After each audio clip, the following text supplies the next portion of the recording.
বিসমিল্লাহির রহমানির রহিম। প্রিয় এলাকাবাসী, আসসালামু আলাইকুম রহমতুল্লাহ বারাকাতুহু। ইয়্যাকা না'বুদু ওয়া ইয়্যাকা নাস্তাঈন। আমরা আল্লাহর ইবাদত করি এবং আল্লাহর সাহায্য চাই। আমি অত্যন্ত আনন্দের সাথে আপনাদের সকলকে জানাতে যাচ্ছি যে বিশেষ করে আমার নির্বাচনী এলাকা বেতাগী, বামনা, পাথরঘাটাতে বিএনপির নেতৃবৃন্দ যথেষ্ট পরিশ্রম করে গত 2 দিন ধরে রাত্রে পাহারা দিয়ে আমাদের এলাকায় লুটপাট এবং আইনশৃঙ্খলা পরিস্থিতির অনেক উন্নতি করেছেন এবং আমাদের সংখ্যালঘুদের যাতে কোনো ক্ষতি না হয় তার ব্যবস্থা করেছেন। আপনারা জানেন, ইতিমধ্যে আমি একটি লাইভ করেছিলাম সংখ্যালঘুদের নিয়ে, এবং সেখানে আওয়ামী সন্ত্রাসীরা যারা পরিকল্পিতভাবে সংখ্যালঘুদের অত্যাচার করে এবং লুণ্ঠন করে তাদের ভীতিগ্রস্ত করে তাদের দিয়ে একটি কার্যক্রম করে তারা এটা বহির্বিশ্বে বা অন্য কোথাও প্রচার করার চেষ্টা করেছিলেন এবং সেই দোষটা বিএনপির উপর চাপাবার চেষ্টা করেছেন। বিএনপি নেতৃবৃন্দের পরিশ্রমে সে কাজটি তারা করতে পারেনি। সেজন্য আমি আল্লাহর শুকর আদায় করছি এবং আমি আমার এই নির্বাচনী এলাকার সকল সংখ্যালঘুরা ভালো আছে। আমি বরগুনা অন্যান্য থানায় খবর নিয়েছি, সব জায়গায় মোটামুটি সব ভালো আছে। সেজন্য আমি বিএনপি নেতৃবৃন্দ, ছাত্রদল, যুবদল এবং অন্যান্য অঙ্গ সংগঠন যারা এই কাজের সাথে জড়িত ছিলেন এবং আইনশৃঙ্খলা পরিস্থিতি উন্নতির জন্য কাজ করেছেন, আমি তাদের আন্তরিক মোবারকবাদ জানাচ্ছি। একই সাথে আপনারা জানেন যে আমি থানায় ওসিদের সাথে কথা বলেছি। তারা দলগতভাবে তারা বেরোচ্ছেন এবং তারা টহল দিচ্ছেন। তো এই ক্ষেত্রে তারা অনেক ভূমিকা রাখতেছেন। প্লাস আমাদের ইউনো সাহেব, মেস্ট্রি সাহেব, আমি ওনাদের সাথে কথা বলেছি। সবাই চেষ্টা করছেন যাতে আইন শৃঙ্খলা পরিস্থিতির উন্নতি হয়। সকলের সম্মিলিত প্রচেষ্টায় আমাদের নির্বাচনী এলাকার আইন শৃঙ্খলা পরিস্থিতি আগের চেয়ে অনেক উন্নতি হয়েছে। কিছু কিছু ঘটনা যে এখনো ঘটছে না তা নয়, কিছু কিছু অতি উৎসাহী মানুষ আছেন যারা এখনো এইসব কার্যক্রমের সাথে জড়িত আছেন। আমি কঠোরভাবে এবং খুব পরিষ্কারভাবে বলে দিতে চাচ্ছি, কেউ কোনো ব্যক্তি যদি এইরকম লুটপাটের সাথে জড়িত থাকেন, কোনো আইন শৃঙ্খলা পরিস্থিতি আইন যদি নিজের হাতে তুলে নেন, এরকম যদি তৈরি করেন, তাহলে তার ভবিষ্যৎ অত্যন্ত খারাপ হবে। এবং সেটা প্রধান উপদেষ্টাও বলেছেন, আমাদের নেতা জনাব তারেক রহমান সাহেব তিনিও পরিষ্কারভাবে এবং কঠোরভাবে বলেছেন। কাজে এই বিষয়টি আপনারা সজাগ দৃষ্টি থাকবেন। আর এখন হাইব্রিড আওয়ামী লীগ হয়েছে, বিএনপি হয়েছে। আওয়ামী লীগে যারা এতদিন আওয়ামী লীগ করেছেন, সন্ত্রাস করেছেন, লুটপাট করেছে, এরকম ব্যক্তিরা হঠাৎ করে তারা বিএনপিতে আসার চেষ্টা করেছে এবং বিএনপির নাম ধরে তারেক রহমান সাহেবের নাম স্লোগান দিয়ে, বেগম খালেদা জিয়ার নামে স্লোগান দিয়ে, ধানের শীষের নামে স্লোগান দিয়ে তারা লুটপাট শুরু করেছে কোথাও কোথাও। এবং বিএনপির নেতৃবৃন্দের হস্তক্ষেপে সেটা বন্ধ হয়েছে। আমি সেজন্য বিএনপি নেতৃবৃন্দকে বলতে চাই, বিষয়টিকে আপনারা অত্যন্ত সজাগ দৃষ্টি দিয়ে বিষয়টি দেখতে হবে। আপনার নেতা জনাব তারেক রহমান তিনি গত পরশুদিন তার মিটিংয়ে, জনসভায় পরিষ্কারভাবে দ্ব্যর্থহীনভাবে বলেছেন, এই মুহূর্তে কোনো ব্যক্তি বা কোনো দলের, অন্য কোনো দলের কোনো লোক বিএনপিতে আসতে পারবে না এবং আসতে দেয়া যাবে না। যদি কেউ মনে করেন আমার আত্মীয়, আমার অমুক, আমার মামা, আমার খালু ইত্যাদি ইত্যাদি তারা ছিলেন, এখন তারা বিপদগ্রস্ত বা তাদের আমরা একটু সহযোগিতা করি, এরকম যদি করেন এবং যদি জানা যায়, তাহলে তিনি বিপদগ্রস্ত হবেন। গত 17টা বছর আপনারা কষ্ট করেছেন, রাস্তায় ছিলেন, আইনের মোকাবেলা করেছেন, মামলা খেয়েছেন, মারধর খেয়েছেন, জঙ্গলে পালিয়েছেন, জুলুম এবং নির্যাতনের চরমভাবে শিকার হয়েছেন।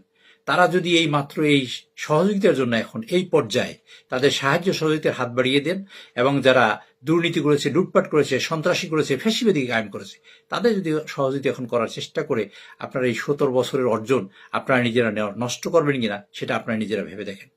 আপনাদের তালিকা করা হচ্ছে এবং আমি আমার সকল লোকরে বলে দিচ্ছি, দয়া করে, বিশেষ করে নেতৃবৃন্দ যারা আছেন তাদের সকলকে বলছি, দয়া করে আপনি একটা তালিকা করবেন এবং তালিকায় নাম লিপিবদ্ধ করে রাখবেন।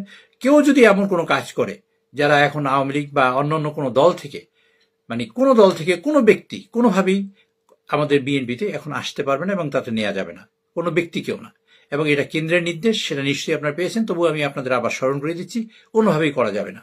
এবং তারা এসে যে কাজটি করবে সেটা হলো লুটপাট করবে, আইনশৃঙ্খলা পরিস্থিতির অবনতি ঘটাবে এবং ক্ষতিগ্রস্ত করে মূলত আপনাদের বিএনপির একটা দুর্নাম তৈরি করে মানুষের কাছে একটা ভাবমূর্তি নষ্ট করার চেষ্টা করবে। এই কাজটি কি আপনারা করতে দিতে পারেন? কোনোভাবেই না, এবং সেটা আপনারা করবেন না, সেই বিশ্বাস আমি রাখি। প্রিয় এলাকাবাসী, আপনারা জানেন যে আমাদের এই বিপ্লব বা এই অগস্ট মাসের যে বিপ্লব সাধিত হয়েছে 5ই অগস্টের, এটি একটি নতুন স্বাধীনতা আমরা পেয়েছি। এই স্বাধীনতা পেতে এই দেশের গণমানুষ, বিশেষ করে ছাত্র সমাজ, অকুতোভয় তাদের বুকের রক্ত ঢেলে দিয়েছেন মাটিতে এবং তারা অসীম সাহসী নিয়ে সাহস নিয়ে এখানে এই যুদ্ধ করেছেন এবং যুদ্ধ করে এই ফ্যাসিবাদী সরকারকে পতন ঘটিয়েছেন। কাজেই এর সুফল যাতে এই দেশের গণমানুষ পায়, এই দেশের সাধারণ মানুষ পায়। এই দেশের সাধারণ মানুষ এতদিন জগদ্দল পাথর যাদের মাথার উপর চেপে বসেছিল, যাদের কোনো স্বাধীনতা ছিল না, যারা কোনো মুখ ফুটে কথা বলতে পারতো না, এমনকি টেলিফোনেও কথা বলতে পারতো না, এইরকম লোকেরা টেলিফোনে কথা বললে সেটা আড়িবাত হতো এবং সে কি বলছে তা শোনা হতো। এইরকম পরিস্থিতি থেকে তার উন্নতি হওয়ার পরে এই স্বাধীনতার সুফল, এই স্বাধীনতার কল্যাণ যাতে সকল মানুষ পায়, সকল মানুষের কাছে পৌঁছে দেওয়ার দায়িত্ব কিন্তু বর্তমানে আমি মনে করি সবচেয়ে বড় দল হিসেবে বিএনপির কাঁধেই বর্তিয়েছে। কাজে এই দায়িত্বটা বিএনপির নেতৃবৃন্দ আপনারা বিশেষভাবে পালন করবেন, সেটা আমি আপনাদের কাছে প্রত্যাশা করি। আপনারা সবাই ভালো থাকবেন এবং যাতে কোথাও কোনো সমস্যা তৈরি না হয় তার ব্যবস্থা করবেন।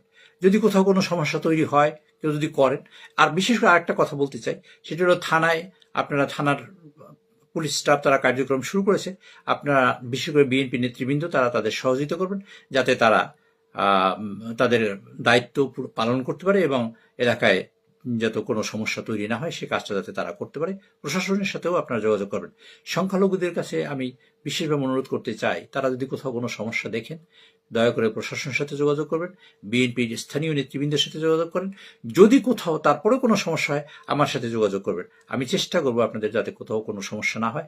এবং আপনারা খেয়াল রাখবেন, আওয়ামী সন্ত্রাসীরা যারা বিগত দিনে সবসময় নিজেরা সন্ত্রাস করে, আপনাদের সম্পদ দখল করে, আপনাদের উপরে রাহাজানি করে, আপনাদের সম্পদ লুটপাট করে তারা সবসময় বিএনপি এবং বিরোধী দলের উপর দোষ চাপাবার চেষ্টা করেছে।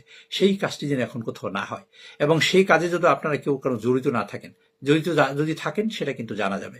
কাজেই সুতরাং আপনারাও সাবধান হয়েন যাতে আপনাদের মধ্য থেকে কেউ এইরকম হেন ন্যাক্কারজনক জঘন্য কাজ করতে না পারে, সেদিকে আপনারা নিজেরাও দৃষ্টি রাখবেন। আমি বিশ্বাস করি আমার নির্বাচনী এলাকার সকল মানুষ ভালো থাকবেন। বরগুনাবাসীকে উদ্দেশ্যে আমি একই কথা বলতে চাই, বরগুনায় যারা বিএনপি নেতৃবৃন্দ আছেন তাদের কল্যাণে এবং তাদের পরিশ্রমে বরগুনার অন্যান্য থানারও আইনশৃঙ্খলা পরিস্থিতি অনেক উন্নতি হয়েছে এবং তারা মোটামুটি ভালো আছে। আমি অন্যান্য থানায় কথা বলেছি, আমতলিতে কথা বলেছি, তালতলিতে বলেছি, বরগুনা সদরে বলেছি, সব জায়গায় কম বেশি লোকেরা ভালো আছে। এসপি সাহেবের সাথে কথা বলেছি, ডিসি সাহেবের সাথে কথা বলেছি। আমি চেষ্টা করছি যাতে বাংলাদেশের কোথায় কি হলো তার চেয়েও ইম্পর্টেন্ট হলো আমার বরগুনা জেলার মানুষ যাতে ভালো থাকে, বরগুনা জেলার মানুষ যাতে কোনো বিপদগ্রস্ত না হয় তার চেষ্টা আমাদের সকলের করা উচিত এবং আমি মনে করি সেই কাজটা আমরা সবাই মিলে করব। এবং যারা একদিন লুটপাট, সন্ত্রাস, নৈরাজ্য সৃষ্টি করেছেন, ফ্যাসিবাদী কায়েম করেছেন মানুষের উপরে, সেই সব লোকেরা যাতে বিএনপিতে না ঢুকে বিএনপির কোনো ক্ষতি করতে না পারে, বিএনপির ভাবমূর্তি যাতে নষ্ট না করতে পারে, সেই দৃষ্টি আপনারা বিশেষ দৃষ্টি রাখবেন। আপনাদের সকলের মঙ্গল কামনা করি। আল্লাহ হাফেজ। বাংলাদেশ জিন্দাবাদ।